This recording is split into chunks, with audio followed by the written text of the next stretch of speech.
और बलिया में आप पहली बार प्रत्याशी के रूप में समाजवादी पार्टी के इंडिया गठबंधन की तरफ से आए हुए हैं। प्रधानमंत्री का भी यह है कि 400 पार का नारा लगाया गया है। अब ऐसे में आप किस तरह से लड़ाई लड़ेंगे? प्रधानमंत्री भारतीय जनता पार्टी के हैं।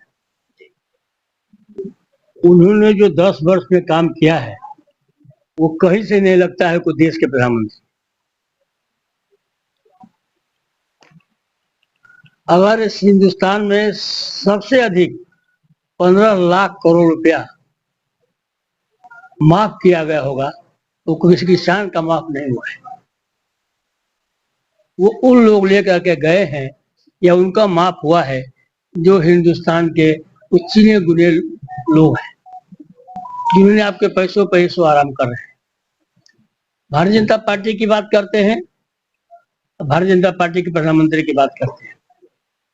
2014 में जब आए थे तो किसानों की आमदनी के दो गुना करने के प्रश्न पर आए थे। हर साल जो है 2 करोड़ नौकरी के सवाल पर आए थे। हिंदुस्तान का जो काला धन बाहर पड़ा हुआ है उसको हिंदुस्तान में लाने के नाम पर आए थे और किसानों को उपज का 2 गुना मूल्य दिलाने के नाम पर। 10 वर्ष का समय बीत गया, न किसानों की आय दोगुनी हुई, न देश का काला धन हिंदुस्तान में आकर बटा और न रोजगार, नौजवानों को रोजगार मिलने की बात। अब पूरा हिंदुस्तान जो है इनके जो है जुमले में आने वाला नहीं। अब पूरे हिंदुस्तान के लोग जग चुके हैं। अगला हो, पिछड़ा हो, दलित हो, किसी समुदाय से आता है उसको रोजगार चाहिए और किसानों को अपने फसल की जो है दामों की गारंटी चाहिए।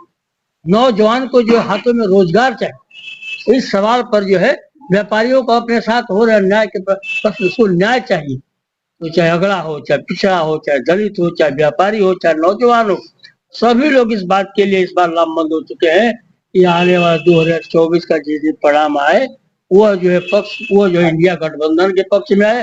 भारतीय जनता पार्टी का समापन होगा और इंडिया गठबंधन की सरकार बनेगी। पिछली बार भी आप चुनाव लड़ चुके थे, तब जनता इस बार आपको फिर कितना सीट बनाया गया? देखिए, हम लोग लोकतांत्रिक व्यवस्थाओं में विश्वास करते हैं। ऐसा नहीं है कि हम अपने हत्या के डर से हम प्रांगण से बाहर आ गए। जो हुआ आपने भी देखा, बलिया के लोगों ने भी देखा, हिंदुस्तान के लोगों ने भी देखा।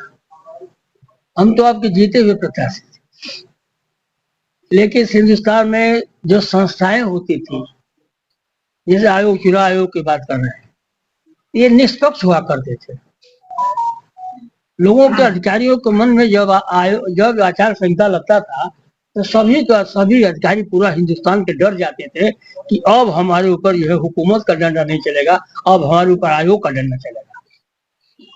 चुनाव जो है आयोग की देखरेख में, लेकिन भारतीय जनता पार्टी की सरकार थी, उसमें भी भारतीय जनता पार्टी सरकार के लोग यहाँ का कट्टर दबाव में आ गया और उसने हमारे रिजल्ट को बदलवाने का काम किया। मैंने स्वीकार कर लिया अपने हार को, इसलिए कि हम उस व्यवस्था को अपमानित नहीं करना चाहते थे। लोकतांत्रिक प्रणाली जो हमारी है उसमें हम आयोग को जो है चुनौती नहीं देना चाहते थे, इसलिए कि आयोग का जो है विश्वास जनता में कम हो जाएगा। लेकिन उसके बावजूद भी जब हम बाहर आ रहे थे तो सरकार के पक्ष के लोगों द्वारा मेरे ऊपर लाठी डंडों से वार किया गया, जिसमें मेरे गाड़ी के शीशे फूटे। आप लोगों ने अपने आंख से देखने का काम। अब इस बार कह रहे उस बार ऐसा हुआ था, इस बार क्या होगा? इस बार हम संकल्प के साथ आए हैं कि अगर जनता द्वारा हम चुनाव हरा दिए गए तो जनता का अभिवादन करते हुए मैं काउंटिंग अक्सर से बाहर आ जाऊंगा। अगर जनता ने हमको चुनाव जिताया, यहाँ का प्रशासन, चाहे भारतीय जनता पार्टी का जो भी तंत्र होगा, वो मेरे सर्टिफिकेट से मुझे नहीं रोक पाएगा। अगर ऐसा किया तो उसके प्रांगण से बाहर या साधन पांडे की लाश आएगी या यहाँ के जो है कलेक्टर की जो लाश आएगी, दो में एक ही होगा। इससे मैं शपथ ले चुका हूँ। इस बार पूर्व प्रधानमंत्री चंद्रशेखर के पुत्र नीरज आपके सामने है। पूर्व प्रधानमंत्री चंद्रशेखर जी समाजवादी थे, वो भारतीय जनता पार्टी कभी भी नहीं रहे। आपको याद होगा कि जब भारतीय जनता पार्टी के सवाल पर अटल बिहारी वाजपेयी की सरकार के बहुमत साबित करने का सवाल था तो समाजवादी प्रधानमंत्री आदि चंद्रशेखर जी ने उस सरकार को गिराने का, जब तक वो समाजवादी विचारों के रहे हैं तब तक हमारे नेता उनको समर्थन देने का काम किया और आजीवन समर्थन दिया। और उनके न रहने पर भी हमारे नेता जो है उनके बेटे को अपना बेटा मान कर करके 2-2 बार सांसद बनाने का काम किया। अब वो भारतीय जनता पार्टी से लड़ रहे हैं, वो समाजवादी पार्टी से नहीं लड़ रहे। अब उनका कुछ भी नहीं बचा है। भारतीय जनता पार्टी का जो होगा उनको मिलेगा। भारतीय जनता पार्टी के लोग जो है उनको चाहते होगा तो वोट देने का काम करेंगे। देखिए, अब विकास की बात मैं सुन रहा हूँ बहुत दिनों से कि बलिया का विकास बहुत हो गया है। अगर बलिया के विकास हुआ होता तो 2017 से पहले समाजवादी पार्टी की सरकार थी और समाजवादी पार्टी की सरकार में देश के जो है समाजवादी प्रधानमंत्री श्री चंद्रशेखर जी के नाम पर विश्वविद्यालय बलिया को दिया गया।